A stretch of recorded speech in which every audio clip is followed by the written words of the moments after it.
सभी को जय मसीह की। हम परमेश्वर का धन्यवाद करते हैं इस समय के लिए। परमेश्वर ने हमें अब तक संभाल के रखा। आइए हम भजन संहिता 38 पढ़ेंगे। पीड़ित मनुष्य की प्रार्थना।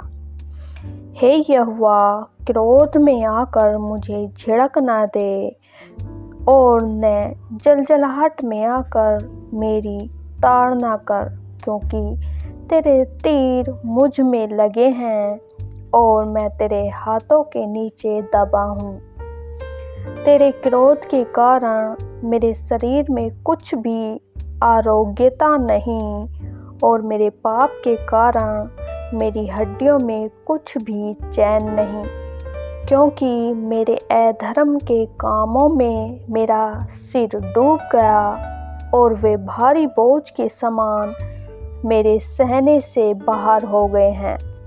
मेरी मूढ़ता के कारण कोड़े से लगे मेरे घाव बसाते हैं और सड़ गए हैं। मैं बहुत दुखी हूँ और झुक गया हूँ। दिन भर मैं शोक का पहरावा पहने हुए चलता फिरता हूँ, क्योंकि मेरी कमर में जलन है और मेरे शरीर में आरोग्यता नहीं। मैं निर्बल और बहुत ही चूर हो गया हूँ। मैं अपने मन की घबराहट से कर्राता हूँ। हे प्रभु, मेरी सारी अभिलाषा मेरे सम्मुख है और मेरा कर्राना तुझसे छिपा नहीं। मेरा हृदय धड़कता है, मेरा बल घटता जाता है और मेरी आँखों की ज्योति भी मुझसे जाती रही। मेरे मित्र और मेरे संगी मेरी विपत्ति में अलग हो गए और मेरे कुटुंबी भी दूर जा खड़े हुए। मेरे प्राण के ग्राहक मेरे लिए जाल बिछाते हैं और मेरी हानि का यत्न करने वाले दुष्टता की बातें बोलते और दिन भर छल की युक्ति सोचते हैं। परंतु मैं बहरे के समान सुनता ही नहीं और मैं गूंगे के समान मुंह नहीं खोलता, वरन मैं ऐसे मनुष्य के तुल्य हूँ जो कुछ नहीं सुनता और जिसके मुंह से विवाद की कोई बात नहीं निकलती। परंतु हे यहोवा, मैंने तुझ ही पर अपनी आशा लगाई है। हे प्रभु, मेरे परमेश्वर, तू ही उत्तर देगा, क्योंकि मैंने कहा ऐसा न हो कि वे मुझ पर आनंद करें। जब मेरा पाँव फिसल जाता है तब वे मुझ पर अपनी बढ़ाई मारते हैं, क्योंकि मैं तो अब गिरने ही पर हूँ और मेरा शोक निरंतर मेरे सामने है। इसलिए कि मैं तो अपने अधर्म को प्रकट करूँगा और अपने पाप के कारण खेदित रहूँगा। परंतु मेरे शत्रु फुर्तीले और सामर्थी हैं और मेरे बैरी बहुत हो गए हैं। जो भलाई के बदले में बुराई करते हैं, वे भी भलाई के पीछे चलने के कारण मेरा विरोध करते हैं। हे यहोवा, मुझे छोड़ न दे। हे मेरे परमेश्वर, मुझसे दूर न हो। हे यहोवा, हे मेरे उद्धारकर्ता, मेरी सहायता के लिए फुर्ती कर। आमीन। भजन संहिता 38। पीड़ित मनुष्य की प्रार्थना। यदि कोई पीड़ित है तो भजन संहिता 38 के इन वचनों को रिसीव करे तो परमेश्वर आपको चंगाई देंगे। परमेश्वर आपकी प्रार्थना को सुनेंगे। राजा दाऊद ने भजन संहिता 38 को जब लिखा तो उसे यादगार के कारण लिखा, क्योंकि जब राजा दाऊद एक बार बीमारियों से पीड़ित थे तब उन्होंने परमेश्वर से कहा, हे यहोवा, क्रोध में आकर मुझे झिड़क न दे और न जलजलाहट में आकर मेरी ताड़ना कर, क्योंकि तेरे तीर मुझ में लगे हैं और मैं तेरे हाथ के नीचे दबा हूँ। सच में मेरे प्रिय भाई बहनों, यदि आज आप पीड़ित हैं तो यहोवा परमेश्वर से प्रार्थना करें कि हे यहोवा, क्रोध में आकर मुझसे कोई गलती हुई है तो मुझे तो अपने से दूर ना कर, मुझे झिड़क ना दे और न जलजलाहट में आकर मेरी ताड़ ना कर। हालेलुया।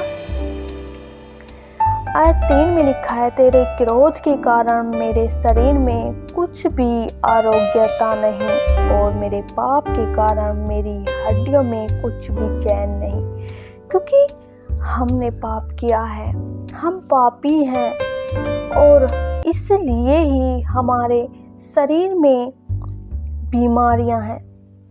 और वचन कहता, मेरे पाप के कारण मेरी हड्डियों में कुछ भी चैन नहीं। तो जब हमारे शरीर में, हमारी बॉडी में बीमारी है तो हमारी हड्डियां चैन से नहीं रहती, उनमें एक बेचैनी होती है। तो परमेश्वर से प्रार्थना करें, प्रभु हम पापी हैं और ये बीमारी हमारे पाप के कारण ही आई है, तो इसे आप दूर करें। तो परमेश्वर आपको छुटकारा देंगे, परमेश्वर आपको चंगाई देंगे। हालेलुया। क्योंकि मेरे अधर्म के कामों में मेरा सिर डूब गया और वे भारी बोझ के समान मेरे सहने से बाहर हो गए हैं।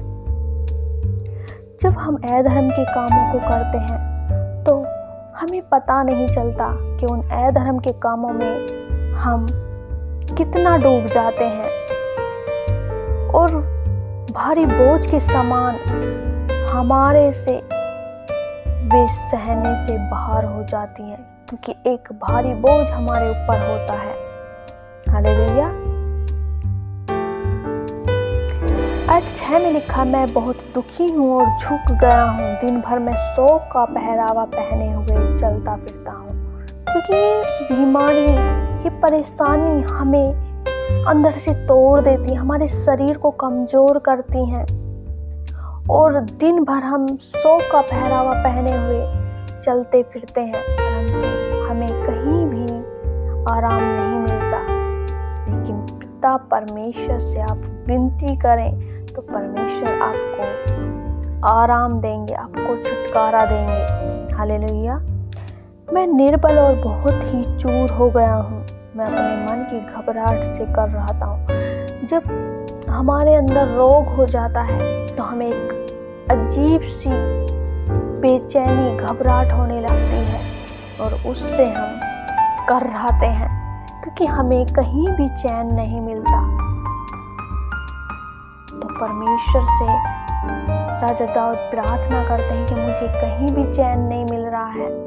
तो आप भी उसी तरह अपने बातों को परमेश्वर के सम्मुख रखें, तो परमेश्वर आपको छुटकारा देंगे। और वचन कहता है, जो मेरे भलाई के कामों को देखकर कुड़कुड़ाते हैं, विवाद करते हैं मुझसे, तो मैं अपने मुंह को उनके सामने गूंगों के समान चुप कर लेता हूँ और अपने कानों को बहरों के समान बंद कर लेता हूँ। और हमें ऐसा ही करना चाहिए। यदि कोई हमारी निंदा कर रहा है तो हमें बहरों के समान सुनना चाहिए, जैसे हमें सुनाई नहीं आ रही। उनकी बातों को हमें अपने दिल पे नहीं लेना चाहिए और अपनी जुबान को भी गूंगों के समान बंद कर लेना चाहिए, क्योंकि हमारा जवाब देने वाला परमेश्वर है। आयत 21 में लिखा है, हे यहोवा मुझे छोड़ने दे, हे मेरे परमेश्वर मुझसे दूर न हो। हे यहोवा मेरे उद्धारकर्ता, मेरी सहायता के लिए फुर्ती कर। जब आप परमेश्वर से प्रार्थना करेंगे, हे यहोवा परमेश्वर मुझे छोड़ ना दे, मेरी सहायता कर, तो परमेश्वर आपकी सहायता करेगा। तो मैं आशा करती हूँ परमेश्वर के वचन को पढ़े जाने के लिए परमेश्वर आपको बहुत आशीष दे। आमीन।